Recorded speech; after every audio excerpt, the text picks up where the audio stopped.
But I have been wondering if I have ever been truly loved by a man, and that can be a pretty lonely place. No one's life is perfect, no person is perfect. We all deal with things that we're not happy to deal with, things that we wish we did not have to deal with, and things we're not proud of. And so today I want to share some things that I am not particularly excited to admit to myself mainly, or to you guys, but we're doing it. We're gonna see how this goes. So I have some notes and I have written some topics down.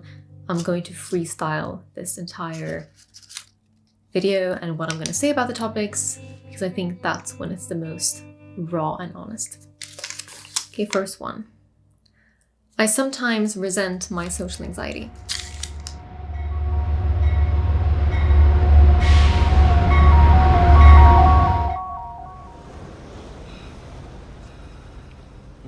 I want to say first that I know everyone deals with social anxiety to an extent. I mean, that's just a part of being human.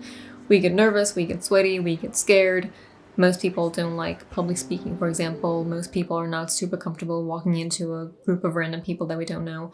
But it can also become a problem for some people, and it has become a problem for big portions of my life. And the reason I resent it sometimes is because I know that had I not had to deal with it, I would probably had made more friendships, or at least I would have been able to make the effort to maintain some of the friendships that I have had in my life.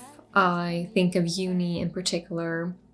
I met some very good, reasonable people at uni, but I just was not in a place where I could maintain those relationships. I pulled away, I declined invites, I did not take any initiatives or really show much interest at all. Because even though I wanted to, I couldn't. But I'm not resenting myself for it. There have been so many factors that I have had little to no power over that have made me an anxious person.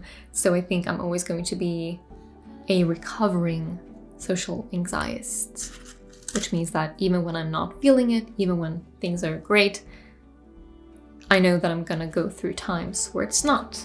And that is okay. It's part of me. It's fine. I feel really lonely at times.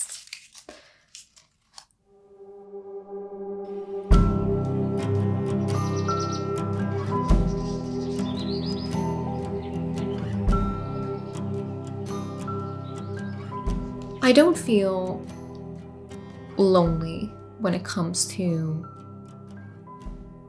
my family, my friends. I'm very lucky to have people in my life who care so deeply about me, and I care so deeply about them. But I have been wondering if I have ever been truly loved by a man. I know that I have been desired. I know that I have been wanted. I know that I have gotten to experience so much romance and so many beautiful things, but love?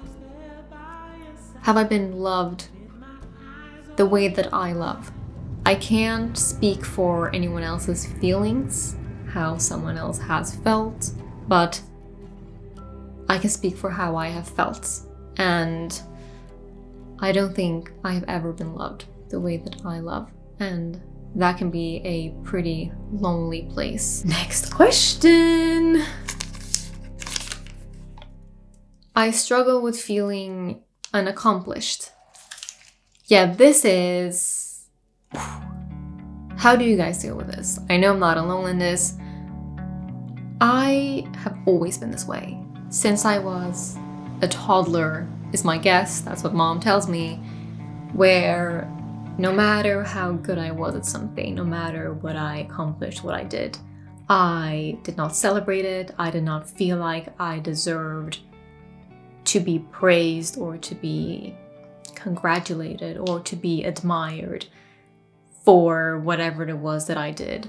I feel like I could definitely go to the moon, come back, and I would be like, yeah, but the only reason I could do that is because this person did that and they helped me with that, and these two things just aligned, so it was luck, and also I'm not the first person to go to the moon, so it's really not a big deal. I feel like that would definitely be how I would reason with that, but I'm not proud of it. I don't want to be that person. I so much admire people who celebrate life, who celebrate little wins, who do the smallest, silliest thing, but they do it, and then they go and have dinner with friends to celebrate that they did that thing. I truly believe that is such a important portion of a person's happiness, to be honest.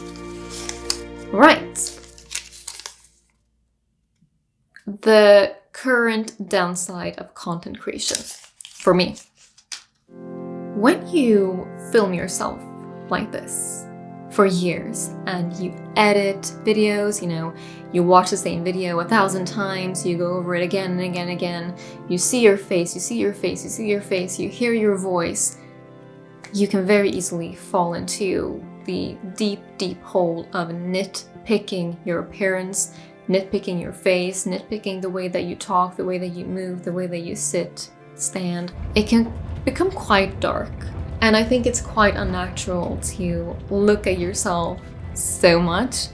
And I think especially recently, I have just been nitpicking the absolute shit out of myself. Just very heavily, very mean to myself at times. Like the way that I would never speak to someone else or even think of someone else, I have had to acknowledge that I've done to myself.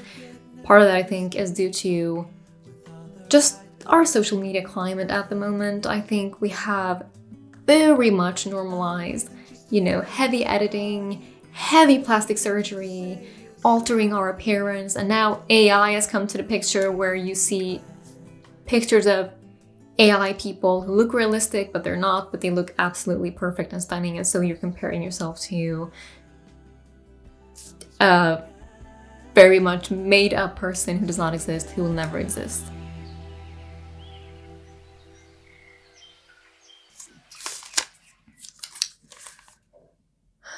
I am envious of religious people.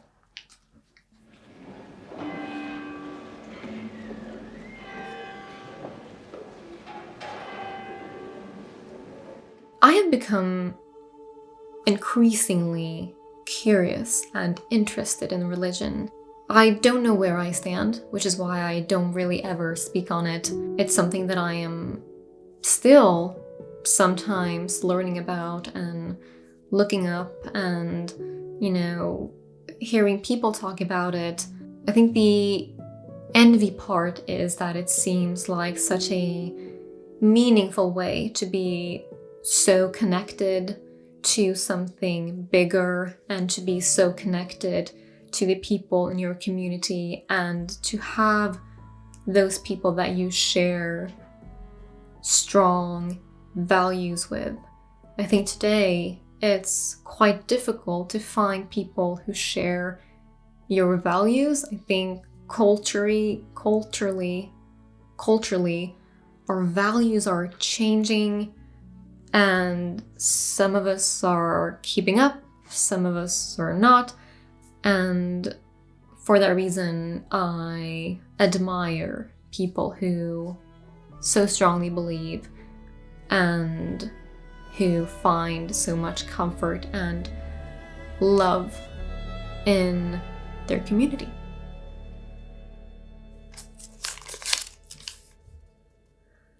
Oh wow, we're ending on this one. No. Okay, we have no more notes. Am I gonna do this one? Okay, let's see.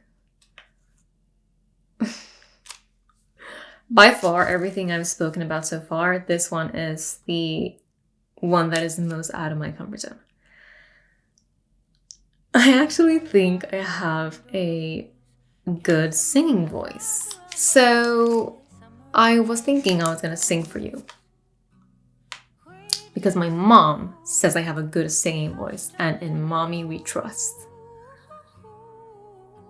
So before I sing, some backstory. I am one of those annoying people who sing all the time.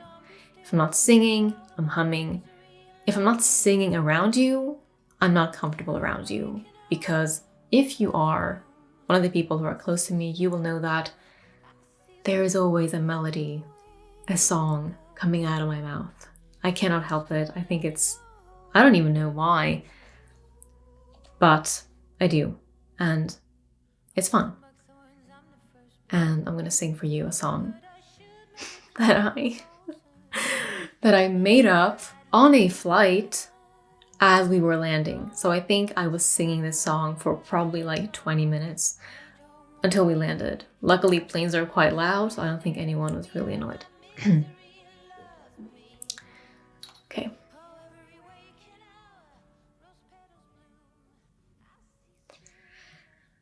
Let's go.